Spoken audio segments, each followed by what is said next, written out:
कि मेरे को राक्षस का थोड़ा कम डर लगे।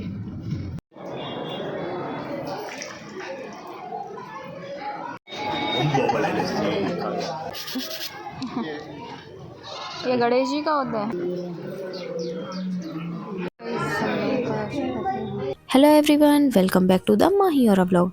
आज का सफ़र शुरू होता है भोले बाबा की नगरी त्र्यंबक से। सुबह सुबह तैयार होकर हम सबसे पहले पहुंचे गोदावरी कुंड। त्र्यंबक के पास स्थित गोदावरी कुंड, जिसे कुशावर्त कुंड भी कहा जाता है, माँ गोदावरी का उद्गम स्थल माना जाता है। पौराणिक कथा के अनुसार ब्रह्मगिरी पर्वत पर ऋषि गौतम अपनी पत्नी अहिल्या के साथ रहते थे। एक बार ईर्ष्यावश अन्य ऋषियों ने गौतम ऋषि पर गौहत्या का झूठा आरोप लगा दिया।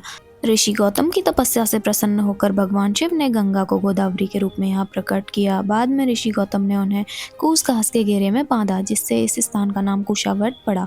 यहाँ स्नान करना पाप मुक्ति और आत्मिक शुद्धि का प्रतीक माना जाता है। जहाँ माँ गोदावरी की पवित्र जल को स्पर्श करके मन को शांति मिली। उसके बाद हम गए एक सुंदर से महादेव के मंदिर, जहाँ दर्शन करके दिल को सुकून मिला।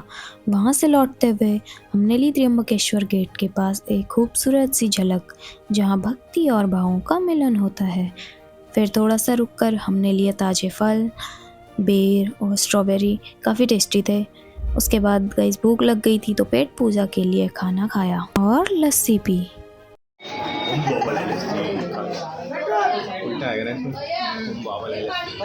उसके बाद हम गए रुद्राक्ष लेने और अपनी पसंद के शुद्ध और पवित्र रुद्राक्ष चुने, जो सिर्फ गहने नहीं बल्कि भक्ति का प्रतीक होते हैं। तो गाइस हमारे पास निकला 2 पंचमुखी रुद्राक्ष निकले और 1 4-मुखी रुद्राक्ष निकले। गाइस यहाँ से हमने अलविदा कहा त्र्यंबकेश्वर को और निकल पड़े नासिक की ओर। नासिक पहुंचकर सबसे पहले हम गए एक फेमस जूस सेंटर, जहां ठंडे और रिफ्रेशिंग जूस ने सफ़र की थकान मिटा दी। जूस सच में बहुत टेस्टी था गाइस, क्योंकि आप देख भी सकते हो ये यहाँ का फेमस है। तो यही देखकर हम भी गए थे, तो जूस काफ़ी टेस्टी था। उसके बाद दगड़ू लेके आए यहाँ की फेमस बुधा हलवाई वालों के यहाँ से जलेबी, जिसके कारण हमारे बीच थोड़ी सी नोक-झोंक भी हो पड़ी। तो गाइस गणपति पप्पा के दर्शन करने के बाद नोक-झोंक ठीक हो गई, तो हम पहुँचे कालाराम मंदिर, जहाँ भगवान श्री राम के दर्शन करके मन भक्ति से भर गया। इस मंदिर का नाम कालाराम भगवान राम की काले रंग की मूर्ति के कारण पड़ा है, जो गर्भगृह में स्थापित है। एक व्यक्ति सरदार रंगारू ओडेकर को सपने में भगवान राम ने गोदावरी नदी में तैरते हुए काले रंग की मूर्ति दिखाई थी। सुबह नदी किनारे उन्हें सच में वही मूर्ति मिली और उन्होंने उसे मंदिर में स्थापित कर दिया।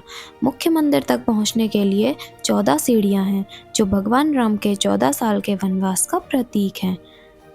मंदिर के बहुत अच्छे से दर्शन करने के बाद हम गए पंचवटी, माँ सीता की पवित्र भूमि, और देखी उनकी गुफा। तो यह तपोवन दर्शन है। यहाँ काफ़ी सारी चीज़ें हैं। ये है पंचवटी, 5 वटों को पंचवटी कहते हैं। तो गाइस बहुत प्यारे से और बहुत बड़े से वृक्ष थे। माँ सीता इनकी पूजा किया करती थी। ये देखने के बाद हम गए माता सीता की गुफा में, जहाँ इतिहास, आस्था और शांति एक साथ महसूस होती है। तो गाइस गुफा बहुत बड़ी थी। हम अंदर गए, बहुत छोटा सा रास्ता था, सारे लोग ऐसे ही जा रहे थे। उसके बाद हम गुफा से बाहर आ गए थे। शाम होते होते हम नदी के घाट पर पहुँचे। नासिक में पंचवटी के पास पवित्र गोदावरी नदी बहती है। यह वह स्थान है जहाँ भगवान राम ने वनवास के दौरान समय बिताया था, और यहाँ कई धार्मिक स्थल हैं जो गोदावरी नदी से जुड़े हैं। और देखिए वो दिव्य आरती, जहाँ दीप, मंत्र और भाव मिलकर एक अलग ही अनुभव देते हैं।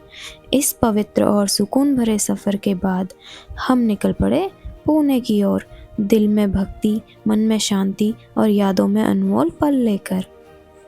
पुणे पहुंचकर वहां के फेमस गुड लक कैफ़े से हमने खाया बन मक्खन और पी पुणे स्टाइल चाय। अगर आपको ये व्लॉग पसंद आया हो तो लाइक, शेयर और चैनल को सब्सक्राइब ज़रूर करें। जय श्री राम, हर हर महादेव।